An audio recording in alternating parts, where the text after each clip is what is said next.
Well, hello. Hello. Welcome to season 4, episode 9 of the Soulcast. Yay. Well, I'm very excited for our guests that we have today. Right. All Soulsians, you may know that CDSP in the 1920s moved over here to Berkeley. And ever since it's been here in Berkeley, so All Souls started here in 1906. So we've been here for a couple of decades. There's been a great cross-pollination between All Souls and CDSP. Professors from CDSP served as like interims here several times. And of course, there's been staff and students all the time coming up and down, and especially seminarians. We've had seminarians since the very beginning. I think we've had something like 16 or 17 people serve here as a seminarian since I've been here. And I'm super, super excited about the two who have decided to join us this year. Shall we invite them in? Me too. Yeah, let's bring them in. Okay, there we go. Hey. Actually, fun fact is that they're both here at the church right now, if you can tell by their backgrounds. Maggie, do you have a question you would like to ask our new seminarians? Well, first, let's just get the general stuff out of the way. Tell us your names and what diocese you're coming from, and maybe one fact about you that's not related to church. I am Dan Carlson. Now I've already forgotten the list. I am from the Diocese of Southern Ohio, which has produced magnificent clergy, such as the Reverend Maggie Foote. Okay, I am shockingly nerdy, as you will learn. I mean, I'm talking Dungeons and Dragons books. I'm talking Know a Little Elvish from Lord of the Rings. Shockingly nerdy. Nice. Yeah. Cannot wait to find out more of that. Could you preach in Elvish? No, not that proficient. Michael, tell us about yourself. Sorry, I'm Michael Drell. I'm from the Diocese of Cuernavaca in Mexico. And a fact about I'm a hoof pathology geek, horse hoof pathology geek. I've studied and worked with hoof pathologies for about 10 years. So that's like taking care of horses' feet, right? Exactly. How much opportunity do you have to do that in Berkeley? Zero. Yeah, this is the hardest part of being in seminary and being here and studying full time is that I have had zero horse time since I've been in California. We have at least 2 parishioners that we can introduce you to. All right, so you both have joined us as seminarians this year. Dan, this is your 3rd year in seminary, is that right? Yes, correct. So did they, if all goes well, they plan on letting you graduate in May? That's the plan. Yep. Okay. And Michael, this is your 2nd year. This is my 2nd year, but only my 2nd semester. So I'm a semester behind the other 2nd years.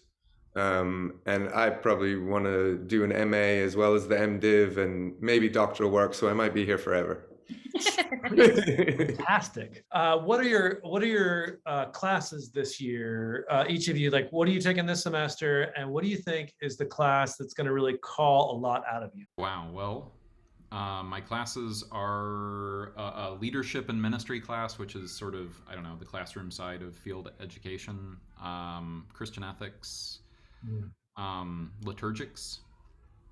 And then I'm doing a class on exegeting the parables of Jesus. And boy, which one's going to call the most out of me? I feel like it's probably liturgics, probably. That wouldn't be taught by the Reverend Dr. Ruth Myers, would it? Indeed it would. Indeed it would.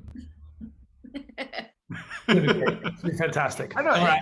It's also though like a function of the fact that like it's something I'm really interested in, and I think like it matters a lot to me to like, you know, go through all the footnotes and try to understand what I'm reading and stuff like that. Not that like Christian ethics doesn't matter to me, it does, but like I can feel a stronger pull to like, you know, I don't know, spend more time there, so I can feel that's gonna be a time sink. Right on. How about for you, Michael?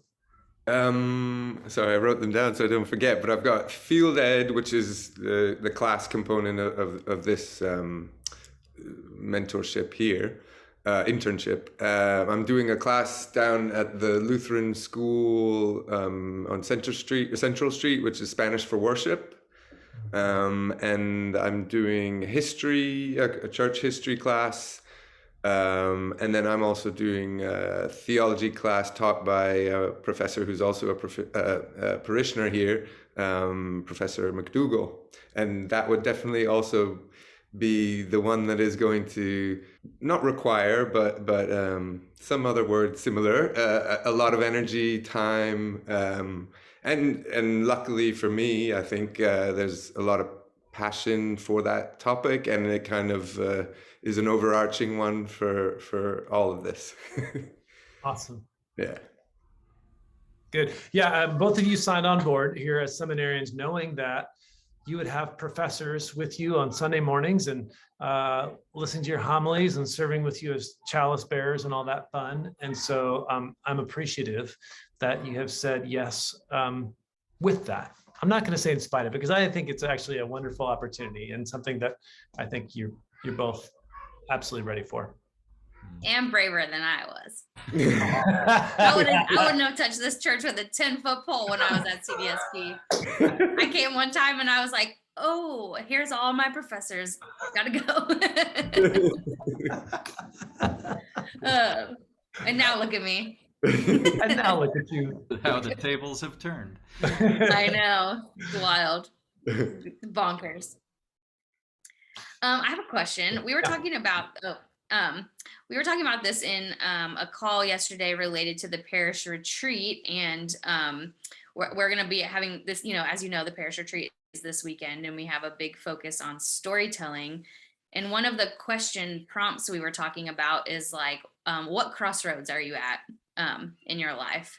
And I'm wondering if you have, if you feel like you're at any type of crossroads, and that could be related to your call or your vocation, or it could be personal, or, I feel like I'm always at crossroads, and I'm always looking for signs. And I feel like a pilgrim, like overtly on pilgrimage often.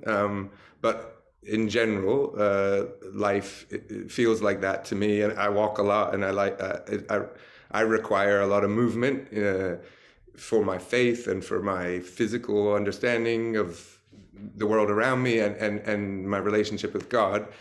And something, especially like the Camino de Santiago in Spain, there are actually like yellow arrows that are painted or displayed around.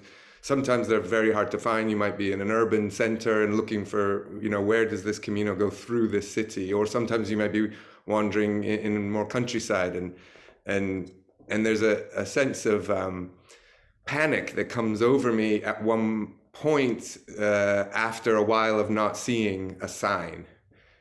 So that can be really simply on the Camino de Santiago, where it's very well organized. There's going to be a yellow arrow again. I know it.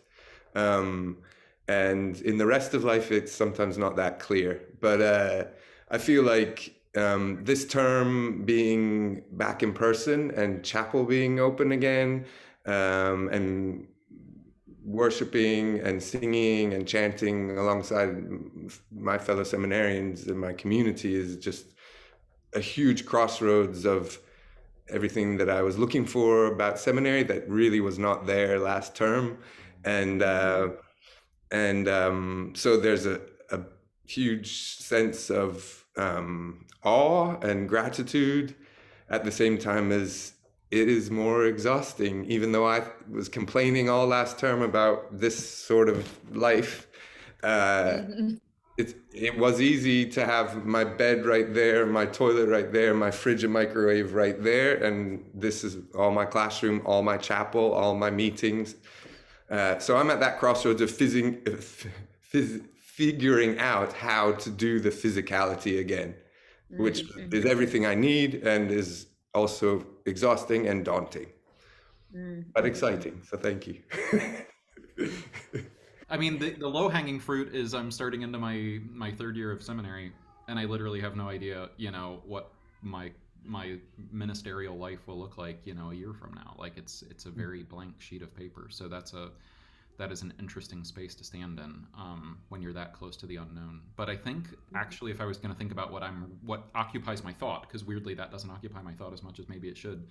But what does occupy my thought is that my son graduated college last year, and he is currently living with my wife and I here in Berkeley because he's job hunting, and a lot of the companies he's looking at are in California, so it just made sense. And I'm keenly aware of the fact that, like, I don't know how much more time I've got being under the same roof with my son, and I adore my son, and so I feel very grateful to have this chance to sort of, you know, have one last time when we're together before he starts off on the next chapter of his life. So it feels, I'm very keen of that being a crossroads moment, and that is at the forefront of my thinking. Oh man, that'll all preach. Yeah, for sure. Thank you. I am so looking forward to this next year. Also, you'll see Michael and Dan on Sunday mornings. You'll hear them preach. For those of you on the parish retreat, you'll be able to spend a lot of time with them this weekend. And then if you're going to be a part of the Sunday night service, you'll probably see more of Dan there. But I'm just so excited for you each to be here and for you to be here together. You know, we just needed an infusion of bearded long hair. So that's great. Yeah, we lost one long hair person, gained 2 more. So Positive. yeah, You get rid of us, you'll have 4. It's just the way it works. It's just math. They tell us to become like Jesus in seminary. Some of us take that more literally than others. That is why the Russian Orthodox apparently have long hair and beards, priests. Oh, really?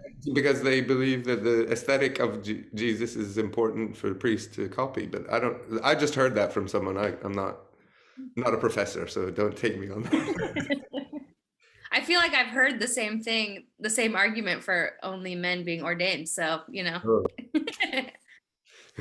True. Well, we're just really glad you're here. And also, please do introduce yourself next time you're at church or online and you see Michael and or Dan. Please come up and introduce yourself. Welcome them from Ohio and Cuernavaca, and we'll get to spend the year learning with Jesus together. Looking forward to it. Sweet. All right. Thanks, Bye, y'all. y'all. Bye. All right. All right. That was exciting. I'm good. pumped. I really like them. Yeah, likewise. Well, all Soulsians, it's been yet another episode of the Soulcast. Next week, stay tuned. Stories from the parish retreat. Woo!